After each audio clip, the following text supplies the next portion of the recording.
ठीक है, तो आज शुरू करते हैं फिर से। फर्स्ट है स्क्रीन पे आपको दिख रहा होगा बेटा, ये एक्सरसाइज 3.5 का क्वेश्चन नंबर 4 का फर्स्ट है। और इस टाइप का क्वेश्चन मैंने पिछले 2 वीडियो में बता रखा है। उसमें एक बेटा वो था लीडिंग लाइब्रेरी वाला कुछ, और एक टैक्सी चार्ज वाला, उसी टाइप का ये भी है। सेम कंसेप्ट है, आप पढ़ते ही आंसर कर लेंगे। 1 सेकेंड लगेगा आपको समझने में और उतना ही सेकेंड लगेगा आपको सॉल्व करने में। इसमें पढ़ लिए होंगे, एक बार इसको फिर से मैं बता दे रहा हूँ। क्या है कि 2 स्टूडेंट हैं, ए और बी। इसमें स्टूडेंट ए जो है हॉस्टल में जब 20 दिन के लिए भोजन करता है तो उसको बेटा 1000 रुपीज़ पे करना पड़ा है। तो ये बताओ 1000 रुपीज़ में एक फिक्स चार्ज है, मंथली चार्ज, और दूसरा जो है पर डे के हिसाब से, यानी 20 दिन का उसमें कुछ चार्ज इंक्लूडेड है।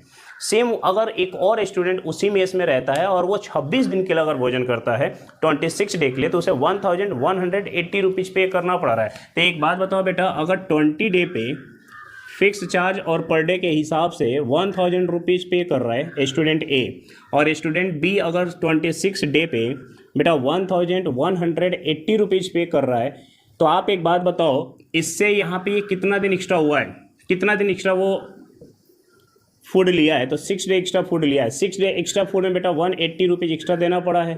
समझ पा रहे हैं? इस टाइप का मैं 2 क्वेश्चन करा चुका हूँ, एक बार देख लेना जाके आप इसके पिछले वाले एक्सरसाइज में। तो ये बताओ बेटा, यहाँ से 1 डे का जो 1 डे यानी कि रिमेनिंग जो डे पे डिपेंड कर रहा है वो 30 रुपये चार्ज हुआ कि नहीं हुआ, यानी पर डे 30 रुपीज़ हो गया। इसमें यही तो बोला गया है कि आप फाइंड करिए फिक्स चार्ज और cost of food per day के हिसाब से कितना रुपये चार्ज लगेगा, 30 रुपये। अब बताओ अगर 20 डे में बेटा पर डे के हिसाब से 30 रुपीज़ है, तो एक दिन में वो कितना पे कर रहा है, 30, तो 20 डे में कितना करेगा, 20 इंटू 30,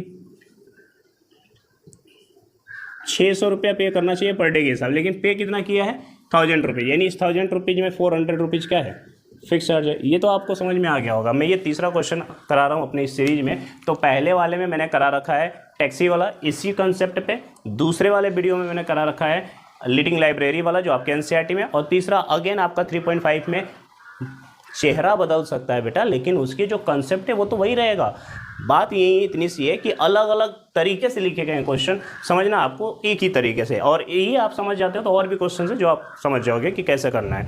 इसमें कहानी बस इतनी थी कि एक लड़का ए है जो 20 दिन पे 1000 रुपये दे रहा है, जिसमें फिक्स चार्ज भी है और डेली के हिसाब से। अगर वहीं दूसरा कोई लड़का है 26 दिन रहता है तो 1180 रुपये पे करना पड़ा रहा है। तो ये बताओ बेटा 6 डे जब एक्स्ट्रा रह रहा है तो उसे 180 रुपीज़ एक्स्ट्रा पे करना पड़ा रहा है। तो ये डे के हिसाब से दिया होगा ना 180 रुपीज़, तो 1 डे का कितना हो गया, 30 रुपीज़। अगर एक दिन का 30 रुपये तो 20 दिन का बेटा 600 रुपये होगा, और 20 दिन का अगर उसने 1000 पे किया तो 400 रुपये उसका फिक्स चार्ज हो गया। आप यहाँ पे भी चेक कर लो, चेक कर लेते हैं। देखो बताओ 26 डे पे एक दिन में अगर 30 रुपये पे कर रहा है बेटा, 26 डे पे वो कितना पे किया होगा, 780 रुपये। क्लियर? अब इसमें से 780 माइनस कर दो बेटा, तो जो बचेगा वो कितना बचेगा, 400 रुपये जो फिक्स चार्ज है। तो कोई भी स्टूडेंट है वो मंथली फिक्स चार्ज 400 रुपये दे रहा है और पर डे के हिसाब से उसे 30 रुपये देना पड़ रहा है। लेकिन अगर आप 10th में हैं और अपने हिसाब से करना चाहते हैं बेटा, तो देख लो, आप समझ गए होंगे, इतना बड़ी चीज़ नहीं है, ऑब्वियस सवाल था ये।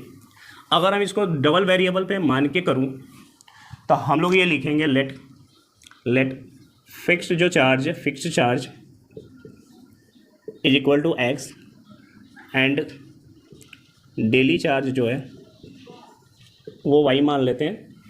तो ये बताओ फिक्स चार्ज तो x रुपीज़ है, और जो बंदा है ए, तो अकॉर्डिंग टू क्वेश्चन अगर चलें, अकॉर्डिंग टू क्वेश्चन, तो एक स्टूडेंट है बेटा ए, एक स्टूडेंट है ए जो कितने दिन भोजन कर रहा है, 20 दिन, तो फिक्स चार्ज तो x रुपये देगा, और एक दिन में y रुपये, तो 20 दिन में 20 y रुपये देगा, और कुल कितना दे रहा है, 1000 रुपीज़ पे कर रहा है। सेकेंड कंडीशन बोला गया है, जो स्टूडेंट एक बी है, तो बी जो है बेटा 26 डे के लिए पैसा पे कर रहा है।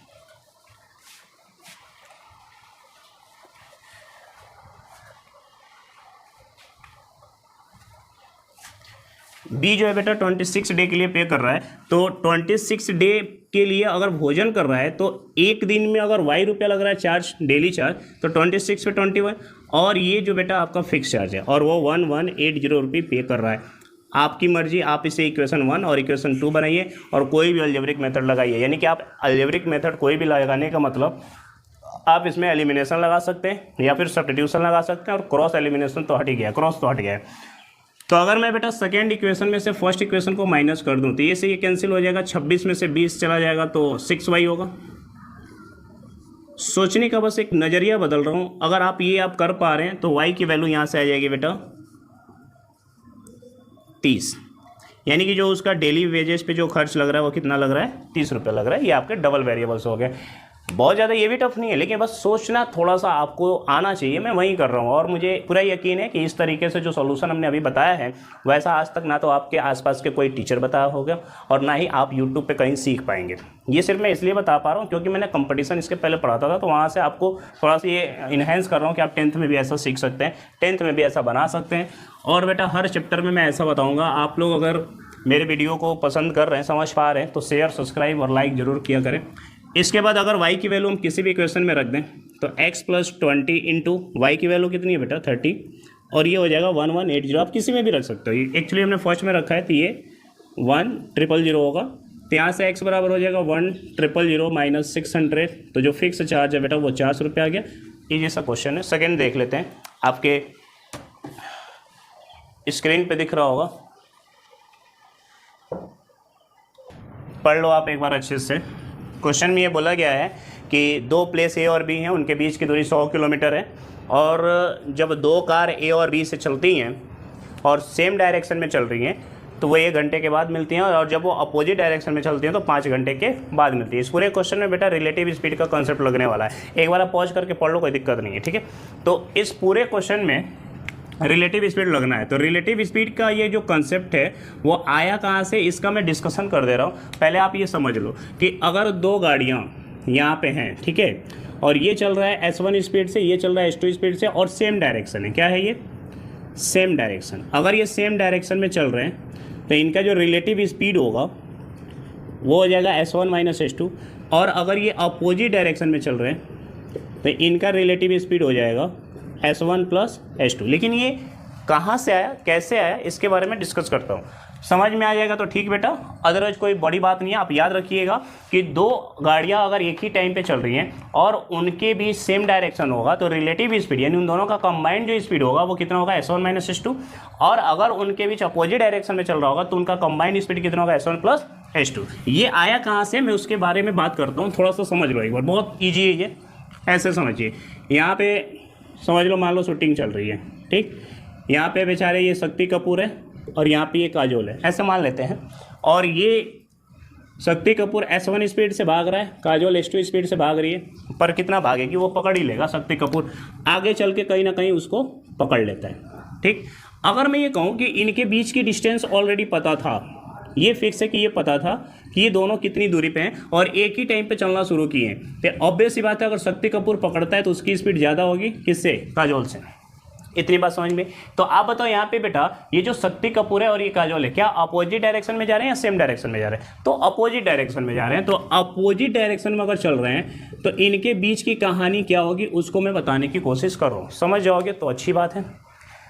तो यहाँ पे ये S1 स्पीड से जा रहा है, ये S2 स्पीड से, दोनों एक ही टाइम पे चलना शुरू किए। एक ही टाइम पे चलने का मतलब ये होता है कि ये 10 बजे अगर चला है तो ये भी 10 बजे चला, शूटिंग स्टार्ट हुई है, और ठीक 1 घंटे के बाद शक्ति कपूर ने काजोल को पकड़ लिया, 1 घंटे बाद। तो 10 बजे अगर ये दोनों चले हैं और 1 घंटे बाद यहाँ पे दोनों मिले हैं तो ये इनका मीटिंग पॉइंट है, यहाँ पे आके मिल रहे हैं। तो ये बताओ, शक्ति कपूर को यहाँ से यहाँ तक आने में 1 घंटा लगा है तो काजोल को यहाँ से यहाँ तक जाने में भी 1 घंटा लगा है। मतलब दोनों का टाइम क्या है, इक्वल है। अगर मीटिंग करने के लिए मीटिंग टाइम अगर हम कहें शक्ति कपूर का, तो मीटिंग टाइम आपका काजोल का इक्वल है। इतनी बात समझ में आ रही? अब समझिएगा, यहाँ पे समय दोनों का इक्वल है, डिस्टेंस फिक्स है, और ये मान लेते हैं कि ये x दूरी आगे चल के मिल रहे हैं। ये वाला हमको पता नहीं। हम लोगों को रिलेटिव स्पीड का कंसेप्ट समझना है, वो मैं बता दूंगा आराम से। एक चीज़ आपको ये ध्यान रखना है बेटा कि जब स्पीड टाइम डिस्टेंस का क्वेश्चन आए कहीं भी, तो आपको ये 2-3 बातें एकदम दिमाग में सेट कर लेना है। कौन सी 2-3 बातें? एक ये बात कि अगर कहीं टाइम पूछा जाए तो डिस्टेंस में आप डिवाइड कर देंगे स्पीड से, स्पीड पूछा जाए तो डिस्टेंस में डिवाइड करेंगे टाइम से। यानी डिवीजन हमेशा किस में होगा, डिस्टेंस में होगा। डिवीजन हमेशा डिस्टेंस में होगा। स्पीड से करोगे तो टाइम मिलेगा और टाइम से करोगे तो स्पीड, लेकिन अगर डिस्टेंस चाहिए होगा तो उसके लिए कर देना स्पीड इंटू टाइम। ये आपको दिमाग में सेट रखना है। ये सेट रखोगे, स्पीड टाइम डिस्टेंस का चैप्टर 3 हो या चैप्टर 4 हो, जितने भी क्वेश्चन होंगे वो आराम से आप बना लोगे। मैं आपका बनवाऊंगा क्वेश्चन, ठीक है। यहाँ पे आप देखो, शक्ति कपूर यहाँ से यहाँ गया है, डी प्लस एक्स दूरी तय किया है, काजोल यहाँ से यहाँ तक गई है, वो एक्स दूरी तय किया है, लेकिन दोनों का समय क्या है, सेम है। Time is equal to distance divide by speed. Shakti Kapoor ने डिस्टेंस कितना ट्रेवल किया, डी प्लस एक्स, वो अपनी खुद की स्पीड से गया होगा। काजोल कितनी दूरी तय की, सिर्फ एक्स, अपनी वो खुद की स्पीड से गई होगी। और ये इनका मिलन टाइम है, मिलन टाइम है, दोनों का मिलन टाइम सेम है। क्रॉस मल्टीप्लाई कर देते हैं, D times of S2 plus X S2 is equal to X S1, D times of S2 बराबर ये S1x इधर जो है माइनस S2x।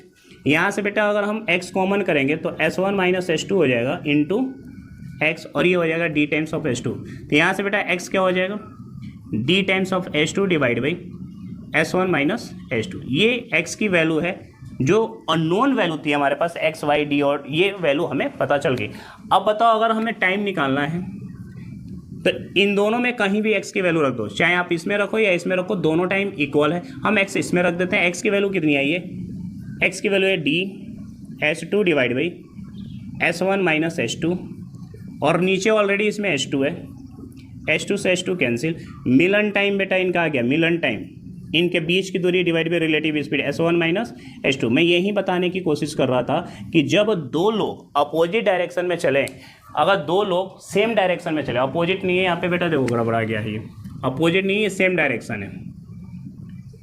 अगर दो लोग सेम डायरेक्शन में चल रहे हैं तो सेम डायरेक्शन में जब चलेंगे तो यहाँ अगर ये S1 स्पीड है तो ये S2 स्पीड है, दोनों सेम डायरेक्शन में चल रहे हैं। अगर सेम डायरेक्शन में चल रहे हैं बेटा तो इनके यहाँ से यहाँ तक जाने में जो समय लगा है, समय वो होगा इनके बीच की दूरी, दोनों के बीच की दूरी डिवाइड बाई रिलेटिव स्पीड, और सेम डायरेक्शन में माइनस हो जाता है S1 माइनस S2। यही हम बताने की कोशिश कर रहे हैं। इसको ध्यान रखिएगा कि जब दो लोग एक ही समय पर चलना शुरू करें तो उनको मिलने का जो समय होगा वो होगा डिस्टेंस, उनके बीच की दूरी डिवाइड बाई रिलेटिव स्पीड, और रिलेटिव स्पीड जो होगा सेम डायरेक्शन में माइनस हो जाएगा S1 माइनस S2। अब इसी क्वेश्चन में मैं अपोजिट वाला कराता हूँ कि कैसे उसमें ऐड हो जाता है। ध्यान देना, अगर अपोजिट डायरेक्शन होगा तो उसमें देखना ऐड हो जाएगा। सेम डायरेक्शन में क्या हुआ था, सेम डायरेक्शन में हुआ S1 minus S2 relative speed, लेकिन जब अपोजिट डायरेक्शन होगा तब देखते हैं क्या होता है। अगर ये काजोल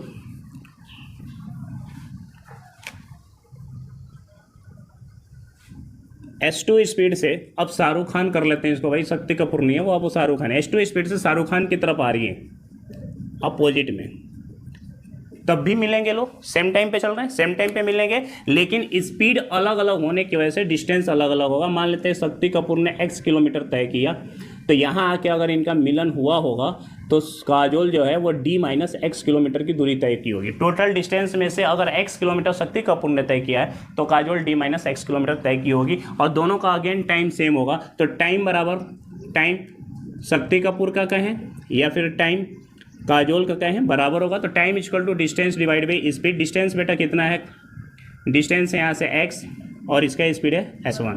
आराम से समझना, टेंशन मत लेना बेटा, समझ में आ जाएगा। एक्चुअली सब आप लोग पढ़े नहीं हो लेकिन अब पढ़ रहे हो, और ये पढ़ना जरूरी भी है।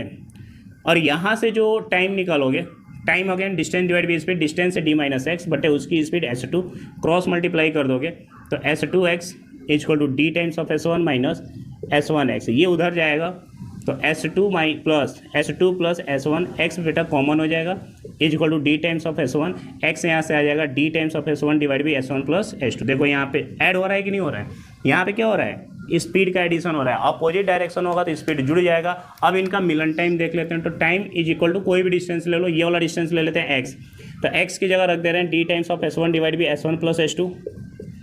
ऑलरेडी इसमें S1 है, S1 से S1 कैंसिल, मिलन टाइम ये आ जाएगा इनके बीच की दूरी divide by S1 plus S2। मैं यही बताने की कोशिश कर रहा था, कर भी लिया, कि अगर दो पर्सन एक ही टाइम से चलना शुरू कर रहे हैं, अलग अलग प्लेस से चल रहे हैं, तो अपोजिट डायरेक्शन में उनकी स्पीड ऐड हो जाती है, और जो मिलने का समय होता है वो होता है उनके बीच की दूरी डिवाइड बाई रिलेटिव स्पीड, यानी S1 प्लस S2। और अगर सेम डायरेक्शन में चलेंगे तो S1 माइनस S2। अब इस क्वेश्चन पे आते हैं, आप चाहो तो एक बार फिर से पढ़ लो, बगल में दिख रहा है क्वेश्चन पूरा, पहुँच करके पढ़ लेना बेटा। अगर आपको लग रहा है कहीं पे हम फास्ट चल रहे हैं तो आप आराम से पढ़ो, कोई दिक्कत नहीं है, आराम से समझ लोगे तो कोई कुछ कह थोड़ी लेगा, हैं, आराम से पढ़ो, क्या दिक्कत। यहाँ पे बोला गया ए और बी के बीच की दूरी,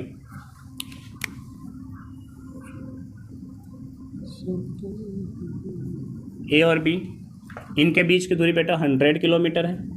मान लेते हैं ए से जो बस चल रही है वो अभी एक्स एंड वाई ही मानेंगे, लेट एक्स स्पीड, और फ्रॉम बी वो वाई किलोमीटर की speed, let from A speed equal to x kilometre per hour and from B speed equal to y kilometre per hour. ठीक है, तो पहला condition first, according to question, जब ये same direction में चल रहे हैं, तो सेम डायरेक्शन में चल रहे हैं बेटा, तो सेम डायरेक्शन में कितने घंटे के बाद मिल रहे हैं, तो मिलन टाइम जो है इनके बीच की दूरी 100 kilometre divide by relative speed. Same direction में क्या होगा, एक बार सेम है बेटा और एक बार अपोजिट है, एक बार सेम है और एक बार अपोजिट है, तो ये सेम डायरेक्शन होगा, तो इसमें हो जाएगा एक्स माइनस वाई।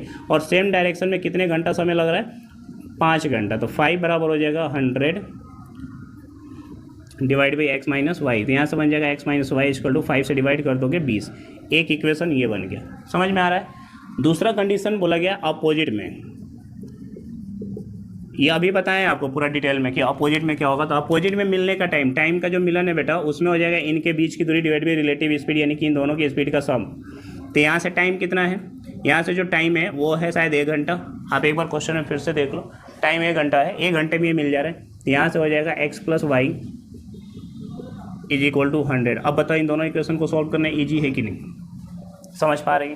तो मैंने इस क्वेश्चन में आपको ये बताया कि अगर सेम डायरेक्शन होगा तो रिलेटिव स्पीड माइनस हो जाएगा, और मिलने का टाइम जो होता है उनके बीच की दूरी डिवाइड बाई रिलेटिव स्पीड, यानी कि time equal to distance divide by speed. तो यहाँ पे जो स्पीड होगा वो रिलेटिव होगा। क्यों रिलेटिव होगा, मैंने इसके पहले अभी पूरा एक्सप्लेनेशन किया था, अगर उसमें डाउट होगा तो आप दोबारा एक बार देख लेना। अब इक्वेशन 1 और 2 को ऐड कर दिया जाए तो y से y कैंसिल हो जाएगा, 2 ऑफ x आ जाएगा, और 2 ऑफ x की वैल्यू 100 प्लस 20 120 और x की वैल्यू हो जाएगी 60, यानी कि 60 किलोमीटर पर आवर से एक ही स्पीड हो गई। और अगर ये 60 है तो दूसरा ऑब्वियस सी बात है y 40 होगा, तभी इनका सम 100 भी होगा। लो आंसर आ गया। इस क्वेश्चन में मुझे सिर्फ ये बताना था कि रिलेटिव स्पीड का कंसेप्ट कैसे आया है, मैंने बताया भी, आपको बेटा समझ में आया भी होगा, तो एक बार कमेंट जरूर करिएगा। सेकेंड क्वेश्चन देख लो।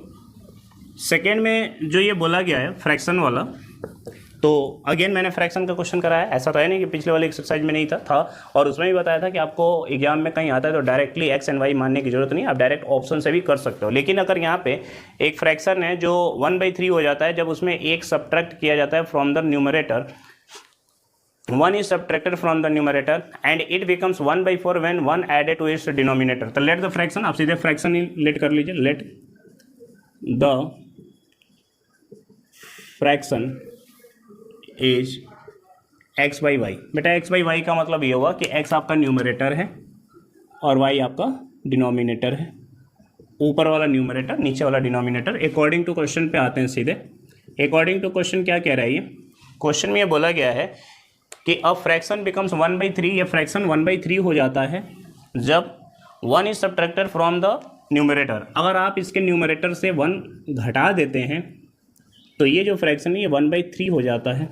अगर इसमें हम लोग क्रॉस मल्टीप्लाई करें तो 3 of x minus 3 is equal to 1, sorry 1 into y, cross multiply बेटा, तो ये हो जाएगा 3 of x minus y is equal to 3, equation number 1। कोई दिक्कत, समझ पा रहे होंगे, ठीक है। अगेन बोला गया बेटा कि it becomes 1/4 when 8 is added to its denominator. जब आप इसके डिनोमिनेटर में 8 जोड़ देते हैं तो ये 1/4 हो जाता है, यानी कि ये बन जाएगा 4x is equal to y plus 8। एक यहाँ से इक्वेशन बनेगा 4x minus y is equal to 8, equation number 2। अभी आप लोग की मर्जी, जिस हिसाब से सॉल्व करना चाहते हो करो, क्योंकि एलिमिनेशन सब्स्टिट्यूशन मैंने दोनों बता दिया है। यहाँ पे क्या है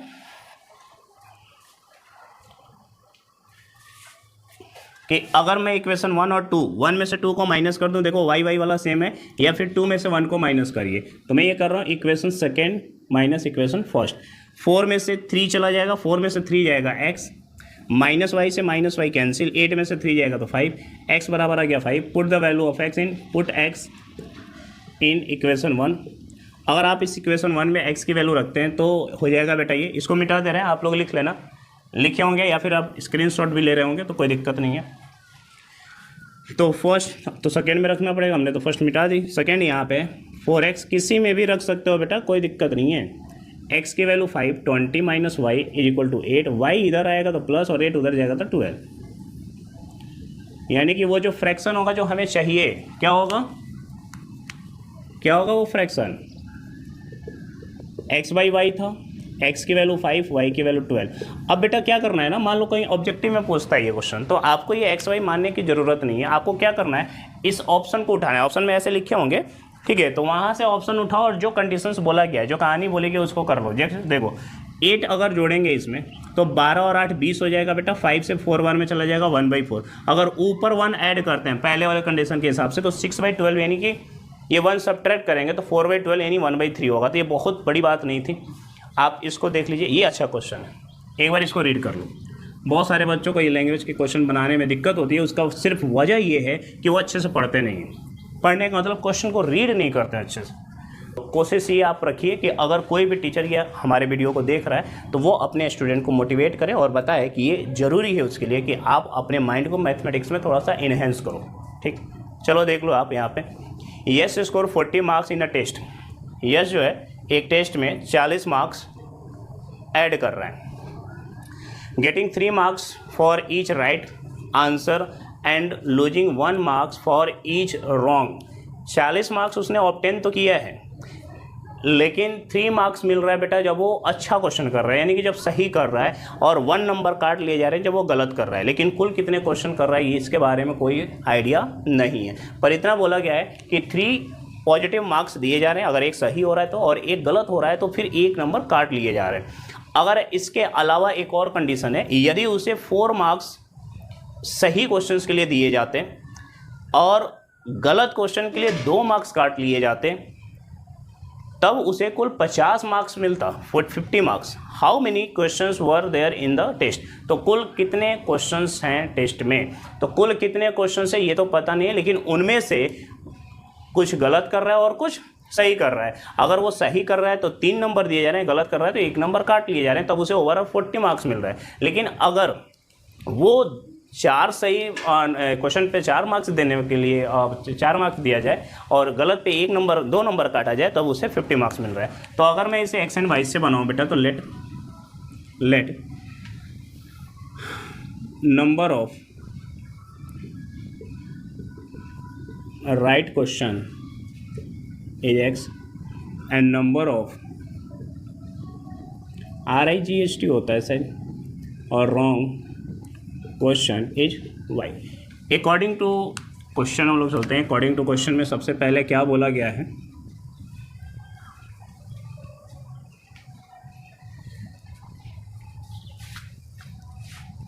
अकॉर्डिंग टू क्वेश्चन ये बोला गया है कि जब वो सही क्वेश्चन कर रहा है और उसे 3 मार्क्स दिए जा रहे हैं, तो आप बताइए बेटा जितना क्वेश्चन करेगा उस पर 3 टाइम्स ऑफ x मार्क्स मिलेगा, और गलत करेगा तो y नंबर कट जाएगा और उसे कुल 40 मार्क्स मिल रहा है। मेरी बात समझिएगा फिर से, अगर वो सही कर रहा है, क्वेश्चन सही कर रहा है तो 3 नंबर दिए जा रहे हैं। अगर क्वेश्चन 1 सही करता तो 3 नंबर मिलता, 2 सही करता तो 6 नंबर मिलते, और बेटा अगर वो 10 क्वेश्चन सही किया होता तो 30 मार्क्स मिलता, यानी कि उसका 3 गुना हो जा रहा है। तो अगर वो सही क्वेश्चनों की संख्या x है और एक क्वेश्चन पे 3 मार्क्स दिया जा रहा है तो 3x उसको पॉजिटिव मिला होगा, लेकिन गलत पे 1 नंबर काट लिया जा रहा है, तो जितने क्वेश्चन उसने गलत किया उस पर 1 नंबर कटेगा, और जितने भी क्वेश्चन गलत होंगे उतने नंबर ही कटे जाएंगे, और कुल कितने मार्क्स मिला है 40 मार्क्स। अगेन ये बोला गया है कि जितना वो सही क्वेश्चन किया था, अगर उस पर 4 मार्क्स दिए जाते, अगर उस पर 4 मार्क्स दिए जाते और गलत पे 2 मार्क्स काट लिए जाते, तब उसे 50 मार्क्स मिलता है। ये क्वेश्चन है इक्वेशन नंबर 1। इक्वेशन नंबर 2 आप एलिमिनेशन लगाओ या सब्स्टिट्यूशन लगाओ। तो यहाँ पे कोई वेरिएबल सेम नहीं है, कोफिशिएंट ना तो x का और ना ही y का। तो हम लोग क्या कर सकते हैं, इसमें एलिमिनेशन लगाने के लिए y को इक्वल कर लें, 2 से ऊपर मल्टीप्लाई, और बस 2 से ऊपर मल्टीप्लाई कर लेंगे तो बात बन जाएगी, क्योंकि y का कोफिशिएंट नीचे 2 है और ऊपर 1 है। तो जैसे ही 2 से मल्टीप्लाई करेंगे 6x minus 2y is equal to 40, और ये हो जाएगा 4x minus 2y is equal to 50। ये आपका इक्वेशन नंबर 3 और ये सेकेंड। अब क्या किया जाए, 3 में से सेकेंड को घटा लिया जाए। ये देखो क्या हमने लिखा है, 4x होगा ये, तो 6x में से 4x जाएगा तो 2x। अब इसको हम हटा दे रहे,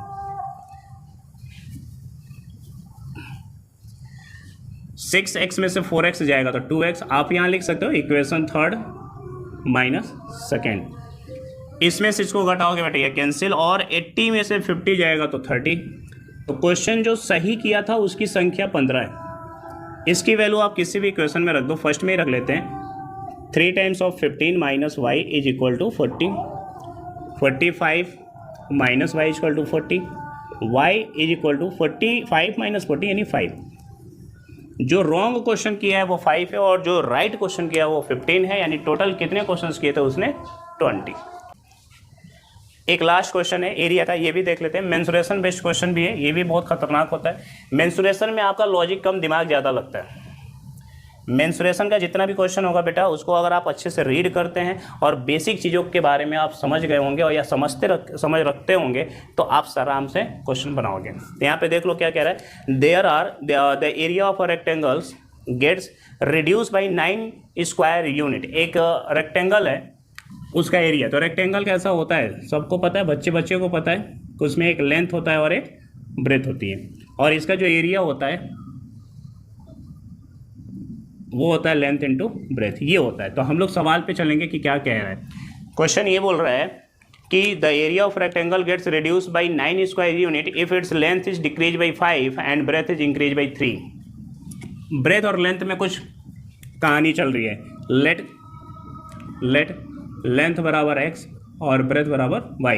तो अगर लेंथ को हम x कह दें और ब्रेथ को y कह दें, तो according to question if its length is reduce by 5, length is reduce by 5, length is reduce by 5 and breadth is increase by 3 और ब्रेथ जो है y इंक्रीज बाई 3, ऐसा करने पर एरिया, तो area L into B length into breadth, ऐसा करने पे एरिया जो है 9 स्क्वायर यूनिट से क्या होता है, रिड्यूस हो जाता है। तो जो ओरिजिनल एरिया होगा बेटा वो x इंटू वाई होगा, और ये कम हो गया है, मतलब ये करने से वैल्यू क्या हो रही है, कम हो जा रही है। यानी कि अगर हम इसमें घटा दें 9 तो ये दोनों इक्वल हो जाएंगे। मेरी बात समझिएगा फिर से।